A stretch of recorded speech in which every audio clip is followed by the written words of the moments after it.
নমস্কার। এবারে এই মাসে, এটা হচ্ছে আগস্ট মাসের প্রথম রবিবার, আমরা শিকাগোর বঙ্গভবনে এসেছি এবং আমরা এখানেতে একটু কথামৃত পাঠ করব। তা প্রতি মাসে যেমন করি এই মাসেও করব। আপনারা আমার পরে পরে এই স্তোত্রটা পাঠ করুন। তব কথামৃতম তপ্ত জীবনম কবিভিড়ীডিতম কলমশাপহম শ্রবণমঙ্গলম শ্রীমদাততম ভুবি গৃণন্তি এ ভূরিদা জনাঃ। কলমশাপহম, এটা একটা খুব সুন্দর শব্দ। কলমশা মানে হচ্ছে পাপ। তা পাপটা কি? স্বার্থপরতা। যখনই মানুষ স্বার্থপর হয় তখনই তার সমস্ত কর্ম, সমস্ত চিন্তা তাকে পাপ বলে। তো সেইটা চলে যায়। যখন আমরা ভগবানের কথা পাঠ করি, ভগবানের কথা শুনি, চিন্তা করি, তখন ধীরে ধীরে মনটা উদার হয়। উদার হওয়া উচিত। যদি তা না হয় তাহলে আমরা ভগবানের দিকে যাচ্ছি না। আধ্যাত্মিক জীবন মানেই কিন্তু অত্যন্ত একটা উদার সুন্দর জীবন। চারপাশে আমরা যেটা দেখি আমরা কম্পেয়ার করি, ওটা একটা ভুল। কেউ ভুল করছে বলে আমিও ভুল করব, এর তো কোনো মানে নেই। তা সেইটা মনে রাখতে হয় যে আমাদের আধ্যাত্মিক জীবন কেন? যাতে আমাদের মনে কলমশা, পাপটা দূর হয়। তা পাপ মানে কিন্তু কবে কোথায় মিথ্যে কথা বলেছিলাম, কার একটু কান মুলে দিয়েছিলাম, এরকম এই জিনিসগুলো নয়। এটা হচ্ছে, পাপটা হচ্ছে যখন আমার মনটা ক্ষুদ্র হয়ে যায়, নিচু হয়ে যায়। আমি অন্যের ভালো সহ্য করতে পারি না, অন্যের প্রশংসা সহ্য করতে পারি না, তাকে কি করে নিন্দা করব, তাকে কি করে ছোট করব, এই রকম সব চিন্তাগুলো থাকে। আর নিজের স্বার্থ ছাড়া বুঝতে পারি না, সেটাই হচ্ছে পাপ। এই কলমশটা দূর হয়ে যায়। যেই দূর হয়ে যায় সঙ্গে সঙ্গে ভগবান প্রকাশিত হন। এটা খুব অদ্ভুত। ভগবান তো রয়েইছেনই, কিন্তু শুধুমাত্র ওই আমাদের ক্ষুদ্র চিন্তাগুলোর জন্য ওকে দেখতে পাচ্ছি না বলে ছটফট করছি, কষ্ট পাচ্ছি। কারণ আমরা তো আনন্দ চাই। তা আনন্দটা কি করে পাওয়া যাবে বুঝতে পারছি না। আর যেই মুহূর্তে এটা বুঝতে পারলাম সঙ্গে সঙ্গেই আনন্দটা। এখন বুঝবো কি করে? তখন বলছেন তব কথামৃতম, তোমার কথাগুলো। কার কথা? ভগবানের কথা।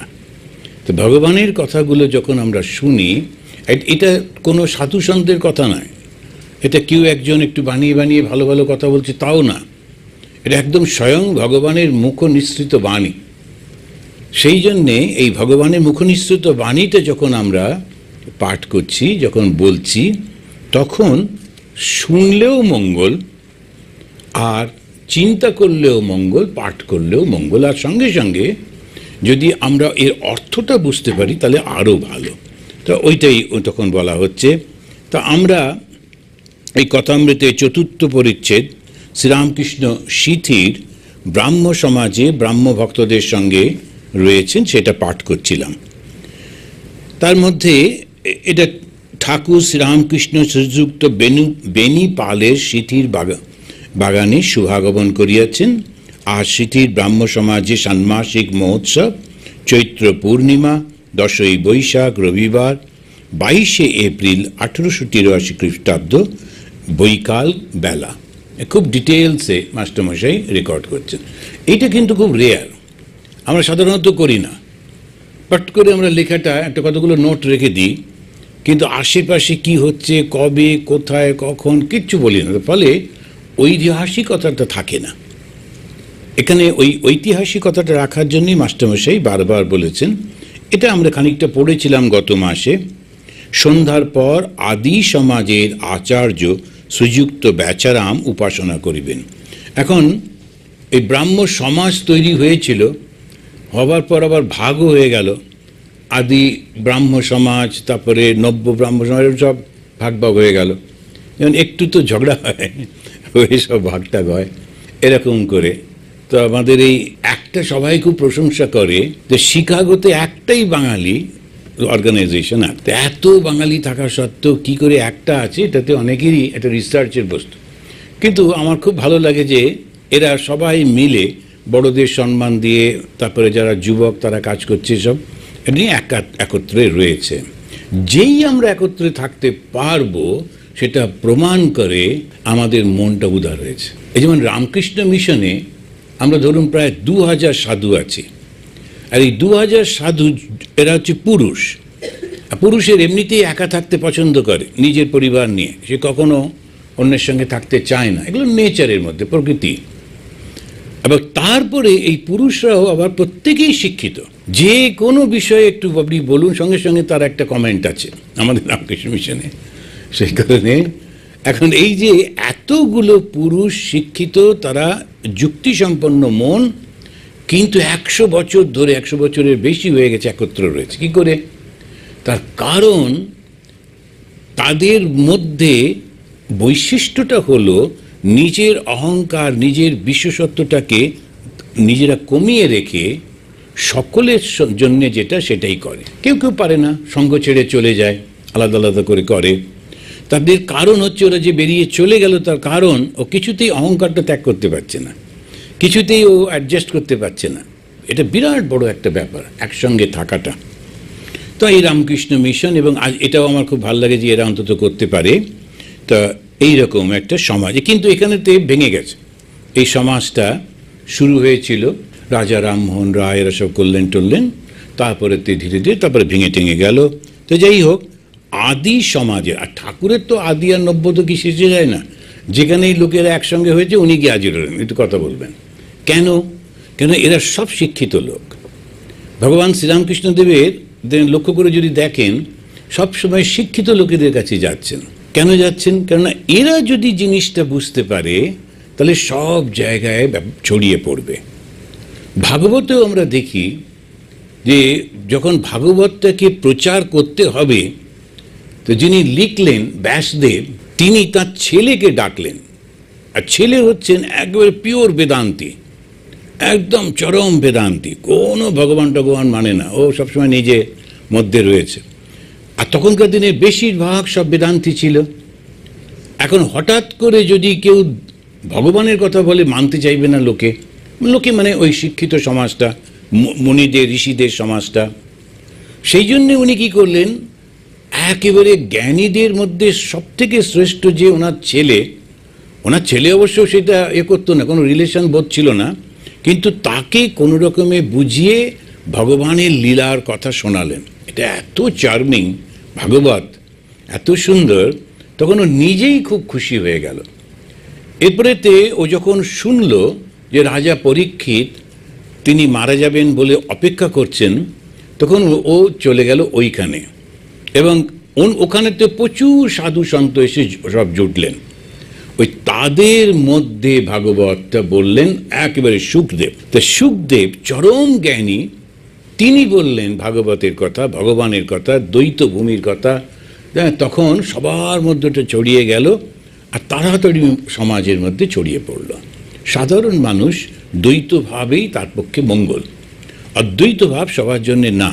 সব কিছু ত্যাগ করে একা গোপনে থাকে, ওর জন্য অদ্বৈত ঠিক আছে, কিন্তু দ্বিতীয় সবাই রয়েছে তার মধ্যে অদ্বৈত ভাব হয় না। তো এখন এরা সে এসছেন, ব্রাহ্মভক্তেরা ঠাকুরকে জিজ্ঞেস করছেন, মশাই উপায় কি? এটা মাঝে মাঝেই কথামৃতে আমরা পাই, অনেকেই ঠাকুরকে জিজ্ঞেস করছেন। ঠাকুর কিন্তু লোক বুঝে উত্তর দিতেন, এবং যে যেমন লোক তাকে সেইভাবে উত্তর দিতেন, মশাই উপায় কি? তখন উনি বলছেন, উপায় হচ্ছে অনুরাগ, তাকে ভালোবাসা আর প্রার্থনা, মাত্র দুটো। ভগবানকে ভালোবাসা আর তারপরে তাকে প্রার্থনা করা, দ্যাটস অল। এটা হচ্ছে উপায়। এখন উপায় মানে মুক্তির উপায়। তো আমি এই যে জন্মেছি, জন্মাবার পর কর্ম তো করতেই হয়। এমনি হাতে পায়ে কাজ না করলেও মনে মনে কর্ম করি, আর মনের কর্মের মধ্যেও ভালো হয় মন্দ হয়। তো সুতরাং এই নানান রকম কর্মের ফলটা আমাকে আবার ভোগ করতে হয়। ওই মাঝে মাঝেই দেখবেন, আমি অনেকেই বলেন যে বাড়িতে ছেলেরা যখন একটু বড় হয়, 16-18 বছর বয়স হলো, ওদের চিন্তা ভাবনাগুলো পাল্টে যায়। বাবা মারা পর্যন্ত ওকে চিনতে পারে না, বলে এই তো এখন কিরকম কথা বলছে, কিরকম কাজ করছে, এতদিন কুটকুট করে যা বলতে সব শুনতো, হঠাৎ করে বদলে গেল কেন? তার কারণ হচ্ছে ওর আসল যে কর্মফলের বাক্সটা খুলল। ওই যে গত জন্মে ও যে কর্মগুলো করে এসছিল সেই পোঁটলাটা খুলেছে এবারে, আর ও নিজেও জানে না।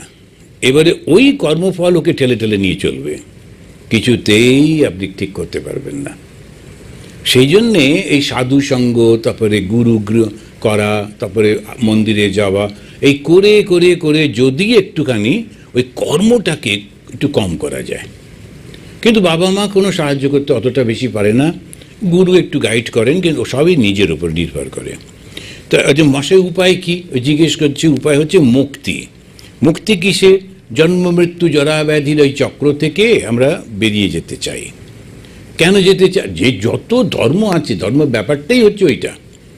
ধর্মের ব্যাপারটাই হচ্ছে আমি এই জন্ম মৃত্যু জরা ব্যাধি, এই যে চক্র চলছে, আমি যদি আমার বংশের দিকে তাকাই, আমার দাদু দাদু দাদু ওই একই হয়েছে, জন্মেছেন, বড় হয়েছেন, বিয়ে করেছেন, সংসার করেছেন, জমি জমা, তারপর একদিন মারা গেলেন, আবার তার ছেলে, তারপর তার ছেলে, চলেইছে, একই জিনিস ঘটেই চলেছে। কিন্তু কিছুতেই ওর লোভ থেকে আমরা বেরোতে পারছি না, কিছুতেই পারছি না। এখন আমি দেখেছি একটা ফ্যামিলিতে, ওদের সেই কোন শাশুড়ি মার হাতে একটা বালা ছিল, তখনকার দিনে মোটা মোটা সোনার বালা, সেইটা উনি কাকে দিয়ে গেছেন, ওই নিয়ে তুমুল ঝগড়া। এখন শাশুড়ি মার হাতের বালাটা তো শাশুড়ি মা মারা গেলেন বলেই তো দিয়ে দিলেন, আমিও একদিন মারা যাব, তো নিয়ে করবোটা কি বালাটা? আর তবু শাশুড়ি মা একটু পরে ঘুরতে পারতো, তখনকার সমাজটা ঠিক। এখন তো চোর ডাকাত, পড়তেও পারবো না, সারাক্ষণ ব্যাংকের লকারে থাকবে, আর নিজেও যে মাঝে মাঝে খুলে খুলে দেখবো তার উপায় নেই।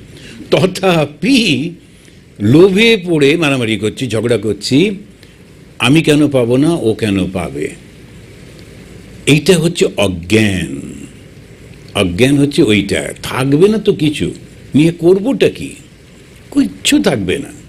সুতরাং ওইটা যেই মাথার মধ্যে ঢুকলো, যেটা আছে দিন চলে যাচ্ছে যথেষ্ট, খুব ভালো চলে যাচ্ছে, খুব আনন্দে থাকা, যে কটা দিন বাঁচবো যেটা পেয়েছি তাতে আনন্দে থাকবো, আমার চারপাশে যারা আছে ওদেরকেও আনন্দটা দেব, তোমার কি চাই যতটুকু পারি আমি দেবো, কোনো রকম ওই হিংসা বিদ্বেষ এসব কিচ্ছু করতে নেই, কিছু থাকে না। তাই উনি বললেন অনুরাগ। অনুরাগ মানে, রাগ মানে আকর্ষণ, অনুরাগ মানে প্রচণ্ড ভালোবাসা। কার প্রতি? ভগবানের প্রতি। আচ্ছা, ভালো যে বাসবো তার জন্য একটা বিশ্বাস চাইতো, বিশ্বাস না থাকলে আমি ভালোবাসি কি করে? সুতরাং ভগবানের প্রতি প্রথম বিশ্বাস রাখতে, ভগবান আছেন, ঈশ্বর আছেন, কিন্তু তাকে দেখিনি, আমি দেখিনি। যখন ওই বুদ্ধদেবের কাছে একজন গেছিল যে মশাই একটু ভগবান সম্পর্কে বলুন, এটা গল্প, তখন বলছেন তুমি তোমার ঠাকুর দাদা ভগবান দেখেছে? বলছে মনে হয় না। তোমার বাবা দেখেছে? না, কনফার্ম দেখেনি। তুমি দেখে, এখন 14 পুরুষ ভগবানকে দেখেনি, এখন ভগবান নিয়ে কেন মাথা ঘামাচ্ছ? বরঞ্চ সত্য কথা বলো তো, লোককে একটু সেবা করো, ভালোবাসো, আর নিজে সৎ থাকো, ওইগুলো করো। বুদ্ধদেব ওকে কয়েকটা এই কথাগুলো বললেন, যেটাতে ও নিজেই ভগবান হয়ে যাবে। কিন্তু বুঝতে পারল না, বেরিয়ে এসে বলল বুদ্ধদেব ঈশ্বর মানেন না। কিন্তু তা নয়, ঈশ্বর মানেন, কিন্তু কাকে বলবেন, ও বুঝবেটা কি ঈশ্বর সম্পর্কে? সেইটাতে উনি বলছেন প্রথমে তো একটা ঈশ্বরকে বিশ্বাস, কেমন করে বিশ্বাস করব? ঠাকুর বলেছেন বাস। সেজন্য একটা জায়গায় নোঙর ফেলে রাখতে হয়, অ্যাঙ্কার যেটা একটা জায়গায় ফেলতে হয়। আমার অনেক দিন আগে একজন স্বামীজিকে আমি একটার পর একটা প্রশ্ন করে যাচ্ছিলাম, তো একটা জায়গায় এসে বললেন, আমি বললাম এটার কি প্রমাণ? উনি বললেন জানো, এই একটা জায়গায় এসে না বিশ্বাস করতে হয়, এমন বিশ্বাস ছাড়া অন্য কোনো উপায় নেই। যতক্ষণ না তোমার নিজের অভিজ্ঞতা হবে ততক্ষণ তো তুমি জানো না। সুতরাং তুমি কারোর না কারোর উপর বিশ্বাস করতে হয়। আমরা যে ডাক্তারের কাছে যাই, ডাক্তার বলল শুনুন আপনাকে কিন্তু একটু লিখে দিন, মরে গেলে আমি দায়ী নই, কিন্তু বেঁচে গেলে আপনি আবার বাড়ি যাবেন, তো বলে সই টই করিয়ে দিয়ে এবারে ডাক্তারের কাছে শুয়ে পড়লাম, সে আমার একদম পুরো পেটটা চিরলো, কি করলো ভগবান জানে, কিন্তু আমি বিশ্বাস করে শুয়ে পড়লাম। এখন এই যে বিশ্বাসটা না থাকলে, তা অবশ্য তার আগে খবর নিয়েছি যে ডাক্তারটা কজন লোককে মেরেছে, বলে 100-র উপর হয়ে গেছে। বলে তবে ঠিক আছে, এক প্র্যাকটিস হয়ে গেছে। তো একজন লোক অপারেশনে যাচ্ছে, খুব কাঁদছে। তো বলে তুই কাঁদছো কেন, ডাক্তার জিজ্ঞেস করছে। জানেন ডাক্তার, এই প্রথম আমার অপারেশন হবে, কোনোদিন আগে তো হয়নি। বলে তাতে কি, আমিও তো এই প্রথমবার করব, এর আগে তো করি না। এবারে যার অপারেশন হবে টক করে নেমে দৌড়ে পালিয়েছে, বলছেন না আপনার কাছে করাবো না, এখন প্র্যাকটিসটা আমার উপর দিয়ে করলে হবে না। এখন সেই রকম আমরা যখন ওই প্রথম কিন্তু দেখে নিতে হবে ভগবান শ্রীরামকৃষ্ণের অসাধারণ চরিত্র, তার কিচ্ছু চাই না, কিচ্ছু নিচ্ছেন না, নাম যশ চাই না, টাকা পয়সা চাই না, মান মর্যাদা চাই না। এই লোকটা কিন্তু বিভোর হয়ে রয়েছে, আর যেখানেই যায় বড় বড় মানুষগুলোর একেবারে ওর কাছে ছোট্ট হয়ে যায়। ঠাকুর নিজেই বলছেন, যখন কোনো বড় বড় লোক আসতো, পণ্ডিত আসতো, আমি ভয়ে লুকিয়ে পড়তাম, কেমন করে ওদের সঙ্গে কথা বলবো। কিন্তু মা বলতেন, মা বলে মা কালী, যে তুমি যাও। এবারে যেই সামনে গিয়ে বসতাম তখন দেখতাম ওরা সব এইটুকুটুকু, ওরা মানে কিছুই না। ভগবানের শক্তির কাছে কিচ্ছু করা যায় না। বুদ্ধদেবের জীবনেও একটা খুব সুন্দর ঘটনা আছে। বুদ্ধদেব প্রথমে যখন সাধন ভজন করতেন তখন কিছু লোক জুটেছিল, ওর সঙ্গে সঙ্গে থাকতো, খুব কঠোর তপস্যা করত, কোনো কিছু খেত না, আর কিছু না খেলেই লোকেদের বড় আনন্দ হয়, ভাবে যে বিরাট তপস্বী, কেননা ও কিছু খায় না। কিছু না খেলেই খুবই একটা বড় তপস্যা, তখন সেই জন্য ওরা খুব কিচ্ছু খেতেন না, সুতরাং সবাই খুব করতো। তারপরে আর ও দেখছি হচ্ছে না, তো খাওয়া দাওয়া শুরু করল, মানে একটু একটু ফল টল খেত। তখন ওরা ওকে বললো, না তুমি চলে যাও, তোমার সব ভেঙে গেছে, তুমি তপস্বী নাও। তো আমরা সব জানি, বুদ্ধদেব গিয়ে তপস্যা করলেন, স্নান টান করে যেন বসলেন, তো তাকে দেখে একটি মেয়ে, সে সুজাতা বোধ হয়, ওটা পায়েস নিয়ে এসেছিল, সে খেতে দিলেন। খাবার পর তো তৃপ্ত হলো, তখন উনি ধ্যান করতে লাগলেন, সেখানেতেই তার জ্ঞানটা হলো।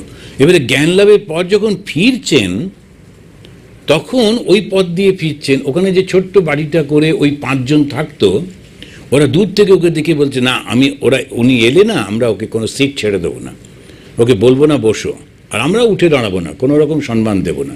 বুদ্ধ তো রাজার ছেলে, সুতরাং ওরা একটু তো সম্মান ছিল, কিন্তু ওরা নিজেরা ঠিক করছে যে আমরা সম্মান দেবো না। কিন্তু যেই মুহূর্তে বুদ্ধদেব সামনে এসে দাঁড়ালেন, ওরা নিজেরাই অবশ হয়ে গেল, উঠে দাঁড়ালো সম্মান দিতে।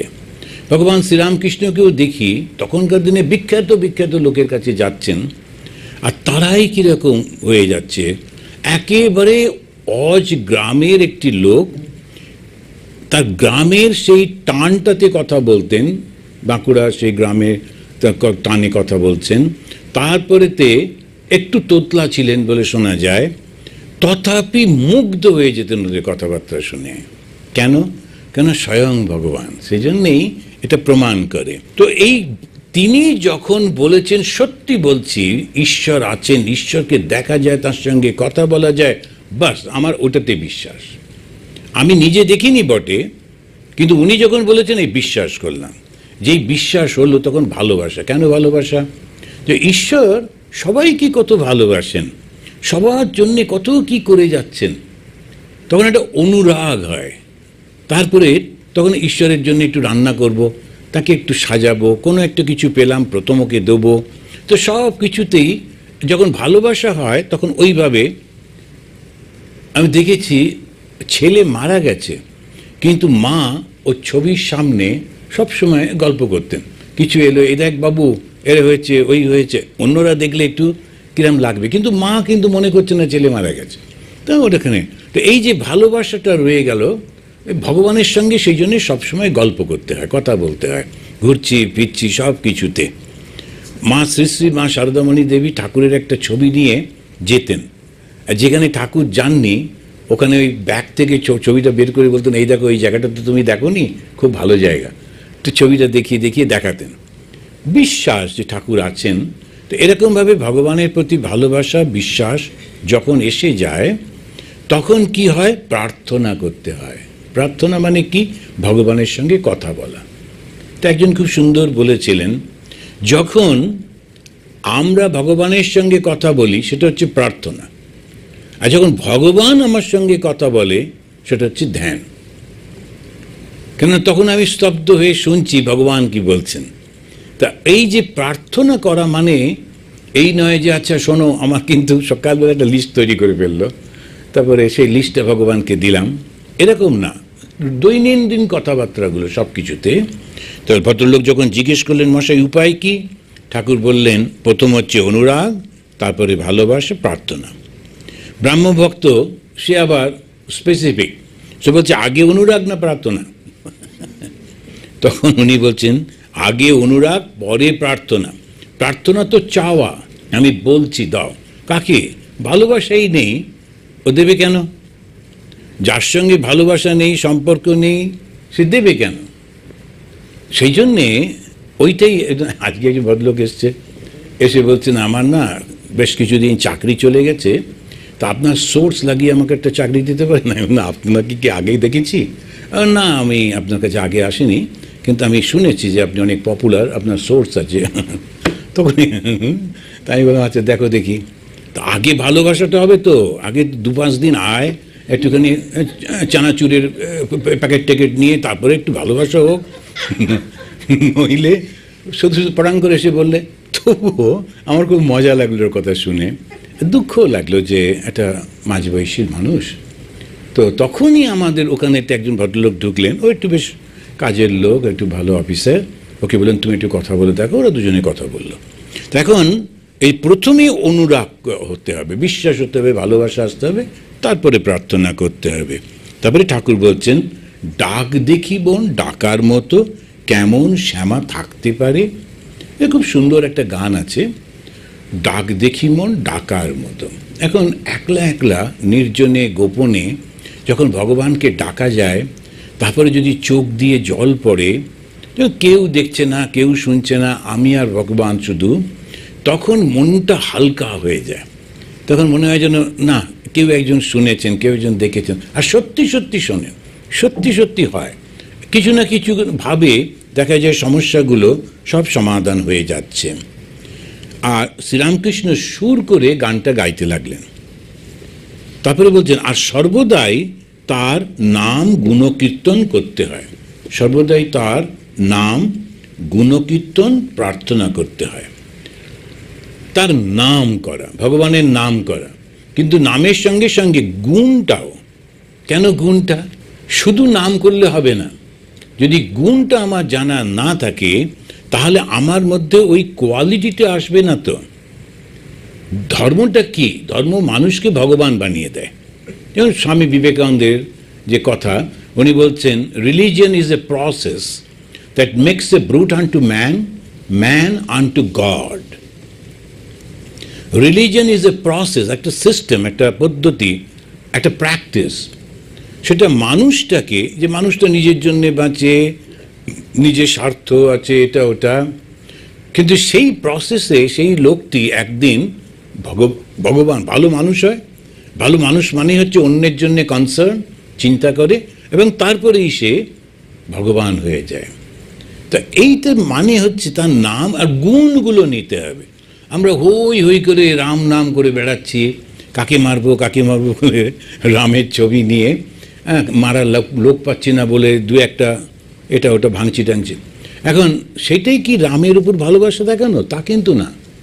রামের গুণ, গুণটা কি? কথা দিয়েছি তো কথাটা রাখবো। রঘুকুল রীতি সদা চলি আই, প্রাণ যাও বড় বচন না যায়। এই যারা রাম ভক্ত, তারা যদি এইটা অন্তত পক্ষে একবার কথা দিয়েছি তো কথা রাখবই, হো করে রাম রাম করে বেড়াতে হবে না, ওইটা করলেই যথেষ্ট হয়ে যাবে।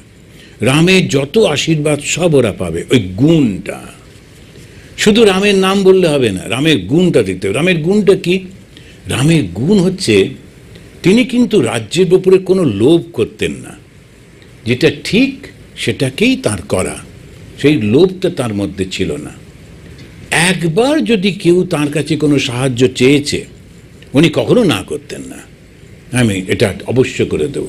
এই যে রামের মধ্যে যে গুণগুলো আমরা দেখতে পাচ্ছি, পিতৃসত্য পালন করতে 14 বছর চলে গেলেন, কোনো প্রয়োজন ছিল না। এই সমস্তগুলো যদি আমরা করতে পারি, একেবারে নিচু জাতের মহিলা যারা ওই ব্যাধ ছিল তাদের মেয়ে, তাকে কেউ বলেছে রাম এখান দিয়ে আসবেন, ও তোমার ভগবান, তার জন্য অপেক্ষা করো। সেই কবে ছোট্ট বয়স থেকে অপেক্ষা করছে, রোজই ফুল তোলে, ফল তোলে, রাস্তা পরিষ্কার করে রাখে। আর যেদিন রাম এসেছেন তখন ওনার বয়স হয়ে গেছে, প্রচণ্ড উৎসাহে তিনি ওই রামকে যে ফলগুলো এনেছিলেন একটু করে খেয়ে খেয়ে দেখছেন মিষ্টি কিনা, ওটা দিচ্ছেন। লক্ষণ খেতে পাচ্ছেন না, রাম কিন্তু নির্বিঘ্নে খাচ্ছেন। কেন? ওর সম্পূর্ণ ভালোবাসার জন্য ওইটি করছে। তো এই গুণগুলো কি আমাদের আছে? এটো ফল নাই খেলাম, কিন্তু ওই মানুষটাকে পাশে বসিয়ে কি আমরা খেতে পারি? তখন কিন্তু আমি ব্রাহ্মণ, আমি অমুক, আমি তমুক বলে কত চেঁচামেচি, অনেক খুঁজে পেতে কাঁধের উপর থেকে একটা কতগুলো দড়ি বের করে ব্রাহ্মণ বলে দেখাবে আর বলবে তুই নিচে গিয়ে বস। এটা রামের ভক্ত? কখনো নয়।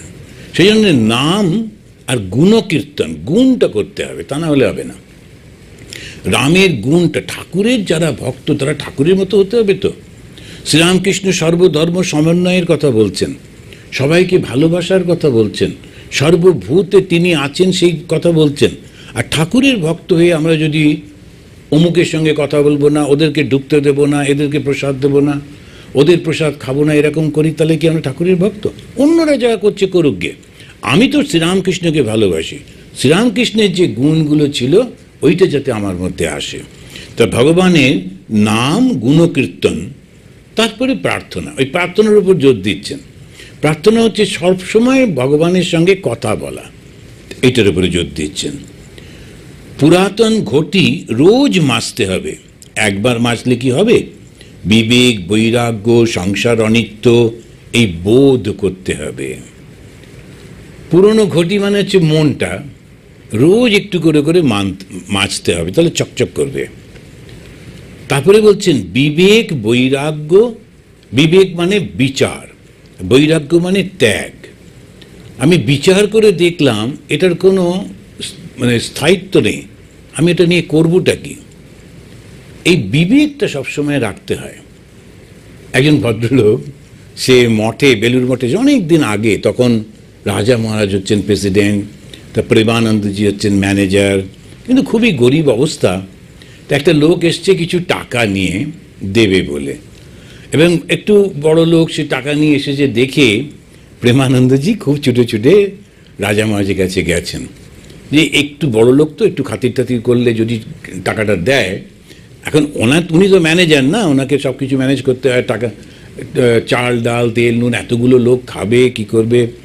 সেই জন্য উনি ছুটে ছুটে রাজা মহারাজের কাছে গেছেন, দিয়ে বলছেন রাজা, ওই লোকটি এসছে, বেশ ধনী লোক, কিছু টাকা দিতে পারে, আমাদের দান করতে পারে, তুমি একটু কথা বলো। রাজা মহারাজ ওনার দিকে তাকিয়ে বললেন যে দাদা, সাধু সঙ্গে ওর দানের ইচ্ছা হয়েছে, আর ওর সঙ্গে তোমার এত ভোগের ইচ্ছা কেন হলো? এখন হচ্ছে ও দান করবে সেটা ঠিক আছে, কিন্তু নেবার জন্য এত উৎসাহিত আবার কি আছে? এইটাই হচ্ছে আসল। অনেক সময় আমাদের অরূপও করে যে যদি কেউ বড় একটা ভালো দামি গাড়িতে আসে, একটু তাকে দুধ দিয়ে কালো চা এসব নানা রকম খাওয়াই টাওয়াই, তবে ওতে কোনো লাভের লাভ হয় না। বেশিরভাগ সময় দেখা যায় $5। তো যে চা খাওয়ালো তারপরে, কিন্তু একেবারে সবাইকে সমান করতে হয়। যে দেবে সে দেবে, ভগবানকে যে দেবে, ভগবানই ওর মনের মধ্যে ওই ভাবটা দেয়, সে তখন করে। কিন্তু কখনো একদম গিয়ে কখনো করতে নেই। সেই জন্যে সাধুদের, খুব ধনী লোক আর খুব পাওয়ারফুল লোকের বেশি সঙ্গ করতে নেই, করলে একটু অসুবিধেই হয়। কেন কি, যেই আপনার সঙ্গে বড় বড় মিনিস্টারদের যোগাযোগ আছে, তখন সব লোকেরা এসে বলতে থাকবে আপনি একটু বলে দিন। এবার উমেদারি করতে হয়, তাকে বলতে হয় শুনুন না কেমন আছেন, অনেকদিন কথা হয়নি, আচ্ছা ওই লোকটার একটা চাকরির ব্যবস্থা করুন, এইসব করতে হয়। সেই জন্যে সাধুদের অতটা ওই করতে নেই, যতটুকু প্রয়োজন ওই ততটুকুই। তো ভগবানের কাজ করব সেইটুকুর জন্যই যতটা প্রয়োজন। শ্রীরামকৃষ্ণের কথামৃতটা এত প্র্যাকটিক্যাল, প্রত্যেকটা আমাদের জীবনে যতটুকু যেটা করবার সেটুকুই করছেন। বিবেক আর বৈরাগ্য, বিবেক মানে বিচার আর বৈরাগ্য মানে ত্যাগ। বিচারটা কি, আচ্ছা এটা কি আমাকে শান্তি দেবে, এটা কি চিরন্তন, তা যদি না হয় আমার লাভটা কি? আচ্ছা যেমন আছে সঙ্গে থাকলো ব্যাস, যদি যতদিন চললো চললো, না চললো না চললো। সংসার অনিত্য, এইটা মনে রাখতে হয়। আমি যখন ছিলাম না এই সংসার কিন্তু চলেছে, আমি যখন থাকবো না এই সংসার কিন্তু চলবে। মাঝখান থেকে আমি মাথা খুঁটে খুঁটে মরছি, আমি যখন থাকবো না তখন কি হবে, আমি যখন থাকবো না তখন কি হবে। কিন্তু তা তো নয়, ঠিক চলে যায়, কোনো কিচ্ছু এসে যায় না। এইসব বোধ করতে হয়। এবারে সেই ব্রাহ্মভক্ত বলছে সংসার ত্যাগ কি ভালো, কারণ ওরা সন্ন্যাস মানত না, সেই জন্য ওরা বলছেন সংসার ত্যাগ কি ভালো। ঠাকুর বলছেন সকলের পক্ষে সংসার ত্যাগ নয়, যাদের ভোগান্ত হয় নাই তাদের পক্ষে সংসার ত্যাগ নয়। যাদের ভোগান্ত হয়নি, অর্থাৎ যারা ভোগটা কমপ্লিট করেনি, কিছুতেই ওর মনের মধ্যে ত্যাগের ভাব আসবেই না। যখনই কোনো অল্প বয়সী ছেলে, ইয়াং ছেলে আমাদের সঙ্গে ঘোরাঘুরি করে, একদিন বলল মহারাজ আচ্ছা বিয়ে করবো না সাধু হব? যেই জিজ্ঞেস করলো প্রথম বিয়ে কর, তার কারণ ও পারবে না, খুব অসুবিধে। যখন সে সন্ন্যাসী হবে না, ও ধারণাটাই আসবে না, বিয়ে করার চিন্তাটাই আসবে না, একদম মাথা খারাপ মতো হয়ে যায়, মাথা জ্বলতে থাকে। দুর্বার সংসার দাবাগ্নি তপ্তম দোধূয়মানম দুরদৃষ্টবাতে ভীতম প্রপন্নম পরিপাহী মৃত্যু।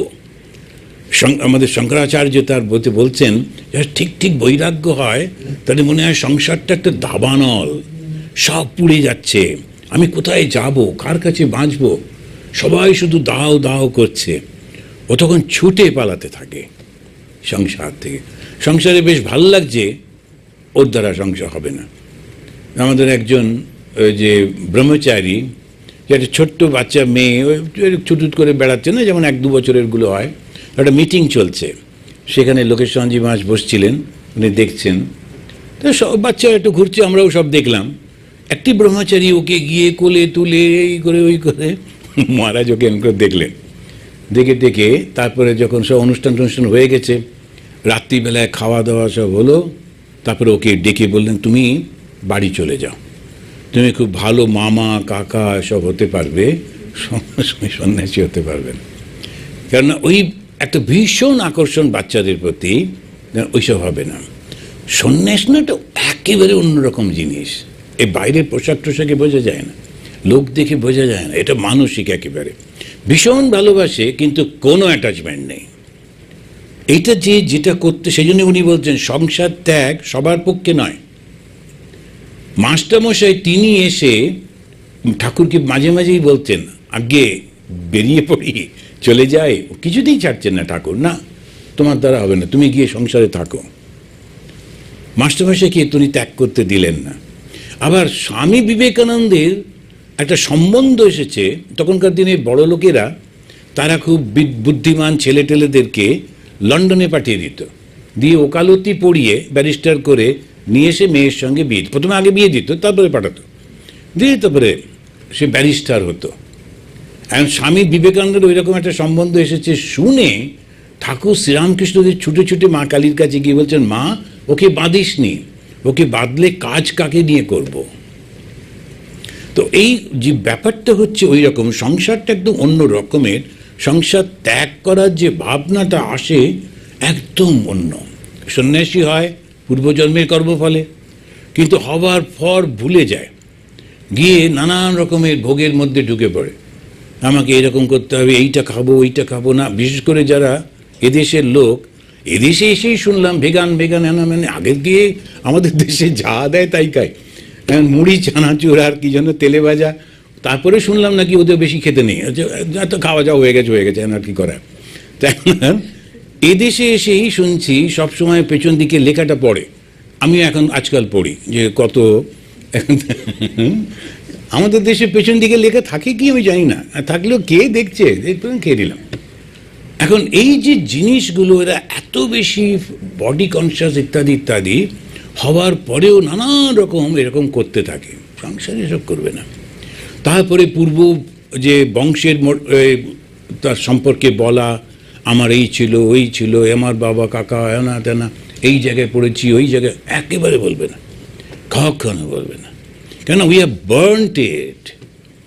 কখনো জিজ্ঞেসও করতে নেই সন্ন্যাসীদের। সন্ন্যাসীদের একমাত্র পরিচয় হচ্ছে গুরু। সেই জন্য যখনই সন্ন্যাসীর পরিচয় বলতে হয় গুরু কি নাম, কেননা গুরু পরম্পরাটা দেখতে হয়, গুরু কে ছিলেন, তাঁর গুরু কে ছিলেন, তাই গুরু পরম্পরাটা বুঝতে হয়। আমাদের কিন্তু বাবা মা না, ওই গুরু। আমাদের একজন সাধু আছেন, তখনকার দিনেও সে অ্যালাউ করতো, এই আমেরিকায় আসার আগে ওই পাসপোর্টে লিখিয়েছিলেন বাবা ভগবান শ্রীরামকৃষ্ণ, মা মা শারদামণি দেবী, ওর পাসপোর্টে লেখা আছে ওইটা। আজকাল লিখতে দেয় না, আজকাল ওইসব ভেরিফিকেশন করে। তো যাই হোক, উনি ওই করে এসেছিলেন। তো একদম কোনো রকমভাবে এসব বলতে টলতে নেই। তো সেই জন্যই বলছেন সকলের পক্ষে সংসার ত্যাগ নয়, তবে ব্রাহ্মভক্ত তারা তবে সংসার করবে, হ্যাঁ, নিষ্কাম কর্ম করার চেষ্টা করবে। যারা সংসার করছে তাদেরকে ঠাকুর বলছেন হাতে তেল মেখে কাঁঠাল ভাঙতে হয়। বড় মানুষের বাড়ির দাসী সব কর্ম করে, কিন্তু দেশে মন পড়ে থাকে, এরই নাম নিষ্কাম কর্ম। মানে একটা ছোট্ট কথার মধ্যে দিয়ে সুন্দর বলে দিলেন, সমস্ত কাজ করছে কিন্তু ও জানে এটা আমার কাজ না, সব কিছু করছে কিন্তু ও জানে যে এটা আসলে আমার নয়। তো বড় মানুষে দাসীর মতো করতে হয়। হাতে তেল মেখে কাঁঠাল ভাঙতে হয়। যারা কাঁঠাল ভেঙেছে, জ্যাকফ্রুট, ওরা যখন ওইটা ভাঙে একটা জুস বেরোয় এবং সেটা এত স্টিকি, আগে থেকে যদি আমরা হাতে তেল বা কোনো লুব্রিকেশন না লাগাই তো খুব অসুবিধে একদম। তো সেই কারণে যখন সংসার করতে হবে আগে থেকেই বুঝে নিতে হবে যে এইটা হচ্ছে এই রকম, সংসারটা এরকমভাবেই চলবে। তো এই সেই আমাদের ওখানেতে নরোত্তম নগরে ছিলাম, তখন একটি এই যেমন স্বামী এসছে, নতুন স্বামীকে নিয়ে ওই মেয়েটি এলো, ওর মা বাবা। এখন সকালবেলায় ওরা খুব, ওদের দুঃখ, আমি চা খেতে ডেকেছি, দেখছি যে ওই জামাই নেই। এখন কোথায় গেল, মানে ওইটাই তো আমাদের দুঃখ মহারাজ, ও সকালে উঠে বুট টুট পরে জঙ্গলে চলে গেছে একা একা। তাই বললাম হ্যাঁ, তো জঙ্গলটা একটু ডেঞ্জারাস, কারণ হাতি টাতি থাকে ইত্যাদি, সাপ থাকে। তখন আমি বললাম ও আচ্ছা। তখন বলছে এই তো দেখুন না মহারাজ, আমার মেয়ের এই। আমি বললাম ও কী করে? বলছে আর্মিতে কাজ করে, ও লেফটেন্যান্ট না কি একজন, একটা খুব ইয়াং অফিসার, তো লেফটেন্যান্ট। আমি বললাম যে বিয়ের আগে জানতে না ও আর্মিতে কাজ করে? তো বলছে হ্যাঁ জানতাম। তো আর্মি তো ওইরকমই হবে, একটু ডেয়ার ডেভিল টাইপ। ওরা কি ওই গুডু গুডু হবে নাকি? ওরা তো ওরকমই টাইপের, জঙ্গল টঙ্গল দেখলে কি আছে না আছে চলে যাবে ভেতরে দেখতে। ওরা প্রচণ্ড সাহসী হয়, শক্তিশালী হয়, ওরমই তো আর্মি হবে। তুমি যদি ওই রকম চাইতে যে সকালবেলায় উঠে গুটগুট করে হাতে ব্যাগ নিয়ে একটা পেঁয়াজ আর আলু কিনতে যাচ্ছে, তাহলে অন্য লোক বিয়ে করা উচিত ছিল, আর্মি নয়। আর্মিগুলো ওই রকমই হবে, এইটা মাথায় রাখুন, নইলে খুব ভুল হয়ে যাবে। সারা জীবন মনে হবে ওর স্বামী বাড়িতে থাকে, আমার স্বামী কেন থাকে না, ওরকম না, আমার স্বামী এরকমই।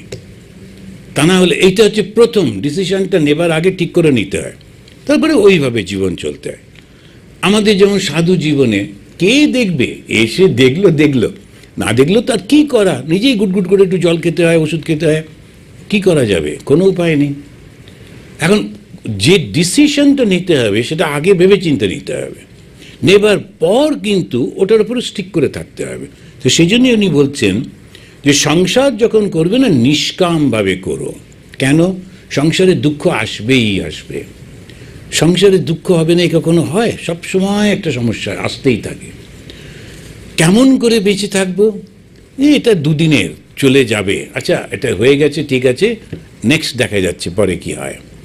এইরকমভাবে যখন মনটা থাকে, সন্ন্যাসী বাইরের ত্যাগ আর মনের ত্যাগ দুটোই করবে।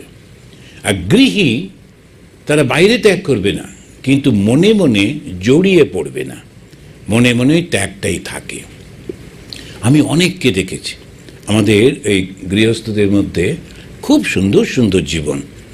ওই ছেলে মেয়ে বড় হয়ে গেছে, বিয়ে দিয়ে দিয়েছেন, খুব আনন্দে আছেন। এবারে যে ওই নাতি নাতি করে করে পাগল হচ্ছেন এরকম না। আচ্ছা ঠিক আছে, এবার তো ওরা বড় হয়েছে, এবার ওর ছেলে মেয়েকে ওরা দেখবে, আমি আমার ছেলে মেয়েকে দেখেছি, এবার ওর ছেলে মেয়েকে এলো। বাচ্চাদের তো সবাই ভালো লাগে, একটু আদর টাদর করলো, ব্যাস হয়ে গেল, জড়িয়ে পড়ে না। ওরা তীর্থে যায়, বই পড়ে। আমি একজনকে দেখেছি, আমাদের একজন সাধুর বাবা মা, একজনকে, বাপরে দেখলে অবাক হয়ে যেতে হয়, কি স্ট্রিক্ট রুটিন। আমরা প্রথম সন্ন্যাস পেয়ে মার কাছে দেখা করতে গেছিল, তো গিয়ে দেখছি যে ওর বাবা আর মা আর্লি মর্নিংয়ে 4টের সময় উঠে গঙ্গা স্নানে যান। তো গঙ্গা স্নানে গেলেন, গঙ্গা স্নান থেকে ফিরে এলেন, এসে ওরা শিব ছিল, শিব পুজো করছেন। শিব পুজোর পর ওই মা গুছিয়ে দিচ্ছে, বাবা পুজো করছে। তারপরেতে একটা বই পড়তেন এই শিবের উপরে, তো সেখানে ওই বাবা পড়ছে, মা বসে বসে শুনছে। তারপরে একটা জপের সংখ্যা আছে, সেই জপটা শেষ করছে। তারপরে ছেলের দিকে ঘুরে বলছে, কবে এসছিস, কখন এলি। তার আগে না, ও বসে আছে পাশে, কিন্তু জিজ্ঞেস করছে না, আগে এই সমস্তটা শেষ করলেন তারপরে। এখন ওই স্ট্রিক্ট একটা রুটিনের মধ্যে করে চলেছেন। তার ফলে হচ্ছে কি, সংসার তো করেছেন, ছেলে তো বটেই, কিন্তু সঙ্গে সঙ্গে একটা অদ্ভুতভাবে মনটাকে অ্যালুভ করা। ফল কি হয়, একটা অদ্ভুত আনন্দ হয়, আর পরবর্তী জীবনে ও মুক্ত হয়ে যায়। তো যখন একবার অর্জুন জিজ্ঞেস করছেন কৃষ্ণকে, তোমাকে অনেক ডাকলো কিন্তু তার ভগবান লাভ হলো না, তাহলে তো তার এই জীবনটাও গেল আর অন্যটাও হলো না। তখন ভগবান কৃষ্ণের উত্তরে বলছেন, না, এরকম হয় না। একবার যে ভগবানকে ডেকেছে, কখন এসে তার নষ্ট হয় না, তার ঠিক সে কোনো না কোনো ভালো বংশে জন্মাবে এবং সেখান থেকে তার যাত্রা শুরু হবে। জন্য একবার ভগবানকে ডাকলে ওই ফলটা কখনো নষ্ট হয় না, থাকেই। ব্রাহ্মভক্ত আবার বলছে, আচ্ছা ভোগান্ত কী রূপ, ভোগটা কীরকম আর কি। উনি বলছেন, কাম ও কাঞ্চনই হচ্ছে ভোগ। কাম হচ্ছে বাসনা, আর সেই বাসনা মেটানোর জন্যে কাঞ্চন, এটাই হচ্ছে ভোগ। মাঝে মাঝে নিউজ পেপারে পড়ে না ভয় লাগে, একটা স্মার্টফোন বাবা মার কাছে চেয়েছে, দিতে পারেনি বলে মাকে মেরে হাতের গয়না নিয়ে গিয়ে স্মার্টফোন কিনছে। মানে কীরকম নেশাগ্রস্তের মতো হয়ে গেছে। এখন এটা, এই ছেলের জন্ম মা দিয়েছেন কত কষ্ট করে, কতভাবে বড় করেছেন, এই ছেলের জন্যে কি দুর্ভাগ্য, কি দুর্ভাগ্য। এখন ওই কাম কাঞ্চনী ভোগ, টাকা কড়ি, মান সম্ভ্রম, দেহ সুখ, সব ভোগ একবার না হয়ে গেলে, ভোগান্ত না হলে সকলের ঈশ্বরের জন্যে ব্যাকুলতা আসে না। এগুলো একটু না হয়ে গেলে এগুলো আসে না। আমরা যখন সন্ন্যাস নিতে যাব, তখন স্বামী রঙ্গনাথানন্দজি এসেছিলেন অদ্বৈত আশ্রমে। অদ্বৈত আশ্রম থেকে আমরা বোধহয় 3-4 জন ব্রহ্মচারী একসঙ্গে বেলুড় মঠে যাব সন্ন্যাস নিতে। তো সন্ন্যাস সেরিমনি তো প্রায় 1 সপ্তাহ চলে, বেশ অনেক দিন আগে যেতে হয়, শিবরাত্রি পুজো হয়, এটা ওটা করে টরে। তারপরে তখন যেহেতু আমরা যেদিন যাব তার আগের দিনই উনি এসেছেন, তখন আমরা ওকে বললাম, মহারাজ একটু বলুন সন্ন্যাস সম্পর্কে। উনি একটাই শব্দ বললেন, বলছেন, যার আগের জন্মে যিনি ইন্দ্র ছিলেন, ও এই জীবনে ঠিক ঠিক সন্ন্যাসী হতে পারে। কারণ ইন্দ্র মানে হচ্ছে দেবরাজ, যত রকমের ভোগ ওর সব হয়ে গেছে। সেখানে ভোগের কোনো বাসনা রাখতে নেই, কোনো বাসনা রাখতে নেই, সব এই সমস্ত সব হয়ে গেছে। আর একবার দেখলে ব্যাস হয়ে গেল, আর কোনো রকম নেই। এইটাই তিনি বলছেন। তখন উনি বলছেন, ভোগান্ত না হলে সকলের ঈশ্বরের জন্যে ব্যাকুলতা আসে না। আর ব্রাহ্মভক্ত সমানে জিজ্ঞেস করেই যাচ্ছে, বলছে, স্ত্রী জাতি কি খারাপ না আমরা খারাপ? তখন শ্রীরামকৃষ্ণ বলছেন, বিদ্যারূপিণী স্ত্রী আছে, আবার অবিদ্যারূপিণী স্ত্রীও আছে।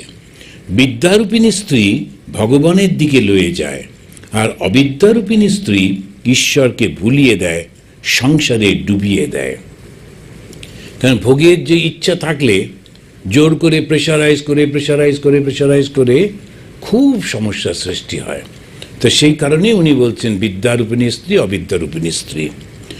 এখন স্ত্রীকে যেমন ওইটাইতেই বলছে, আমাদের শ্রী শ্রী চণ্ডীতেও প্রার্থনা করছে ভার্যাম মনোরমাম দেহি, কেননা সংসারটা তো স্ত্রীর উপরে নির্ভর করে। এবারে সে যদি সমস্ত সময় কিছু না কিছু ডিম্যান্ড করতে থাকে তো মানুষটা পাগল হয়ে যায়। সেই কারণেতে ঠিক মতো যদি ব্যবহার করেন, তিনি যদি ঠিক বুঝে সুঝিয়ে করেন, তো খুব সুন্দর একটা জীবন হয়। তো সেজন্যই ওটা প্রার্থনা করছে ভার্যাম মনোরমাম দেহি। তো এখানে উনিও বলছেন বিদ্যারূপিণী স্ত্রী, বিদ্যারূপিণী মানে ওর অত ভোগ চাই না, আচ্ছা এটা পেয়েছি যথেষ্ট, খুব খুশি, খুব আনন্দে থাকেন, অল্প স্বল্প জীবনেও খুব আনন্দে থাকেন, সব কিছু গুছিয়ে রাখছেন, সব কিছু হাতের কাছে, সেরকমভাবে। তাঁর মহামায়াতে এই জগৎ সংসার, এই মায়ার ভিতর বিদ্যামায়া অবিদ্যামায়া দুই আছে। বিদ্যামায়া আশ্রয় করলে সাধু সঙ্গ, জ্ঞান, ভক্তি, প্রেম, বৈরাগ্য এইসব হয়।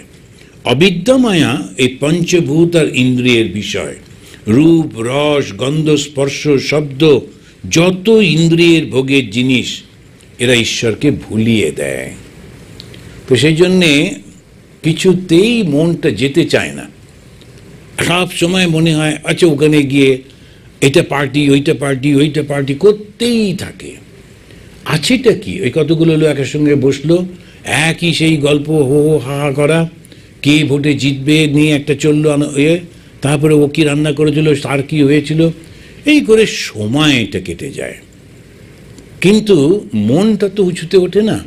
সেই জন্যে ওই বিদ্যামায়া আর অবিদ্যামায়া, এই অবিদ্যামায়া যেটা, সেটা তো ওই করতে করতে আরও মধ্যে চলে যায়, বারবার জন্মাতে থাকে, বারবার ভোগ করতে থাকে, বারবার কষ্ট পেতে থাকে। আর বিদ্যাতে এটা থেকে বেরিয়ে যায়। এই জীবনটা কিন্তু একটা জীবন না, এটা একটা কন্টিনিউয়েশন। গত জন্মে কি ছিলাম জানি না, ভালো কাজ করেছিলাম বলে ভালো মানে মানুষের জন্ম পেয়েছি, ভালো পরিবেশ পেয়েছি, আশেপাশের লোকগুলো সমস্ত সব ঠিকই আছে, পরিবেশ। পরের জন্মে তাই পাবো তারও তো ঠিক নেই।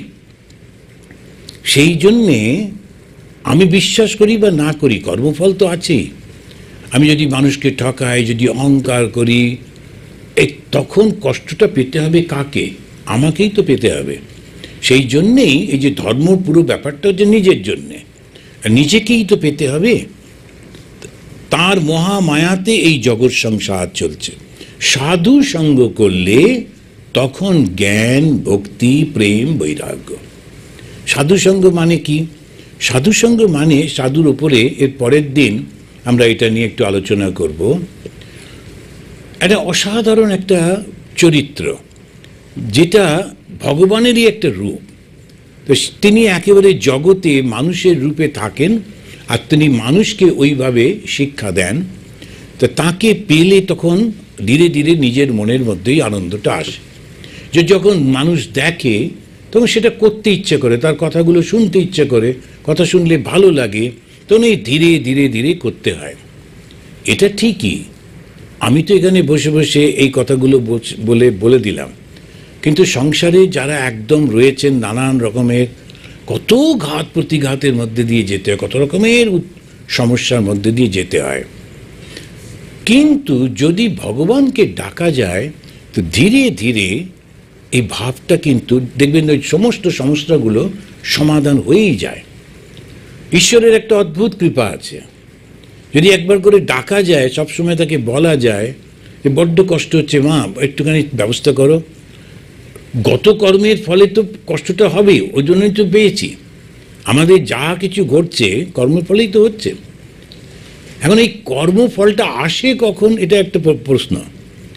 যে জগৎ যখন প্রথম সৃষ্টি হয়নি তখন তো আমি ছিলাম না। এবার প্রথম যখন হলো, আমি সৃষ্টি হলাম, তাহলে তো আমার কর্মফল নেই, কারণ আমি তো, যেমন ওরা বলে ট্যাবুলার আসা, একদম ক্লিন স্লেট। তাহলে আমার কখন থেকে শুরু হলো কর্মফল? হিন্দুরা কিন্তু বলে সৃষ্টিটা আমরা জানি না কবে হয়েছে, অনন্ত।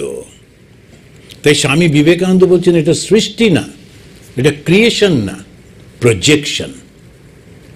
তো ক্রিয়েশন কবে হয়েছে বলা যাবে না, ওটা প্রজেকশন। আমার মনে আছে একজন স্বামীজি ছিলেন, উনি তারপরে পোর্টল্যান্ডে ছিলেন। তো আমি ওকে চেরাপুঞ্জিতে আমি জয়েন করেছি, উনি তখন সেকেন্ড স্বামী ওখানকার। তো আমি ওর একটা পড়াতেন আমাদের বই, তো ওকে জিজ্ঞেস করছিলাম এই কর্মফল নিয়ে। আমি যখন প্রথম জন্মালাম তখন তো আমার কর্মফল ছিল না। উনি বলেন যতই তুমি টেনে টেনে বলো, প্রথম বলে কিছু নেই। কেননা এই সংসার কবে যে শুরু হয়েছে, কবে যে শেষ হবে কোনো ঠিক নেই, হয়েই চলেছে। আমি এর মধ্যে থেকে এটাকে বুঝে, এটার ভগবানের একটা সৃষ্টির খেলা চলেছে। উনি সমস্ত হয়েছেন, উনি সাধু হয়েছেন, উনি চোর হয়েছেন, উনি খারাপ হয়েছেন, উনি ভালো হয়েছেন, নানান রকম হয়েছে, চলছে। কিন্তু আমার মনে হচ্ছে এটা আমি, ফলে আমি ফিল করছি। যদি ফিল না করি তাহলে কোনো ব্যাপারই নেই। যদি ফিল না করি, আর যদি লক্ষ্য করে দেখেন কত রকমের চিন্তা, কি হবে না হবে, ঘুমিয়ে পড়লাম। যখন ঘুমিয়ে পড়লাম তারপরে জগৎ আছে কি নেই, ওই সমস্যাটা ছিল কি ছিল না, কোনো চিন্তা নেই। তাহলে কি দাঁড়ায়? তার মানে জগৎটা নিজের মতোই থাকে, আমি শুধু জড়িয়ে গেলে নানা রকমের উৎপাতগুলো হতে থাকে। তো এমনভাবে মনটাকে ট্রেন আপ করতে হবে, আমি থাকবো কিন্তু জড়িয়ে যাব না। যখন আমরা বেড়াতে যাই, তখন যে যে জায়গায় বেড়াতে যাই খুব আনন্দ করি, কিন্তু সেখানে নানান রকমের ঘটনা ঘটছে, আমরা জড়াই না। কোনো দেশে গেলাম, সেখানকার পলিটিক্যাল মুভমেন্ট, সোশ্যাল আমরা দেখলাম, এ করলাম, কিন্তু চলে এলাম, হয়ে গেল, আমি ওর মধ্যে জড়াচ্ছি না। আর সেই কারণে স্বামী বিবেকানন্দ যে প্রথম গানটা গেয়েছিলেন ঠাকুর শ্রীরামকৃষ্ণদেবের কাছে, মন চলো নিজ নিকেতনে, এটা খুব অসাধারণ গান। মনকে বলা হচ্ছে তুমি নিজের নিকেতনে চলো, নিজের জায়গায় ফিরে চলো। সংসার বিদেশে বিদেশির বেশে ভ্রম কেন অকারণে। এখন এই সংসারেতে বিদেশির মতো ঘুরছি, কেন ঘুরছি? কেউ ভাবছি নারী, কেউ ভাবছি পুরুষ, কেউ ভাবছি শিক্ষিত, কেউ ভাবছি অশিক্ষিত, ধনী দরিদ্র, নানান রকম নিজেরাই ভেবে নিয়েছি, নিয়ে করেই চলেছি। তা এর থেকে বেরোতে গেলে একটাই উপায়, ওই জ্ঞান। আর জ্ঞানটা কি? আমি আসলে চৈতন্য স্বরূপ, কিন্তু ভেবে নিচ্ছে এইরকম, তাই এরকম হচ্ছে। আর যেই আমার ভাবনাটা অন্যরকম হয়ে যাবে, একদম বলতে যাবে, সব কিছু চেঞ্জ হয়ে যাবে। তো আজকে এই পর্যন্ত আমরা করি। আমরা এর পরের দিন এইখানেই শুরু করব এই সাধু সঙ্গ থেকে। তো আমরা এবারে এই ঠাকুরের প্রণাম মন্ত্রটা উচ্চারণ করে তো শেষ করব। নিরঞ্জনম নিত্যম অনন্তরূপম ভক্তানুকম্পা ধৃতবিগ্রহম বৈ ঈশাবতারম পরমেশমিড্যম তম রামকৃষ্ণম শিরসা নমামঃ। ওম শান্তি শান্তি শান্তি। হরি ওম তৎসৎ। শ্রীরামকৃষ্ণার্পণমস্তু।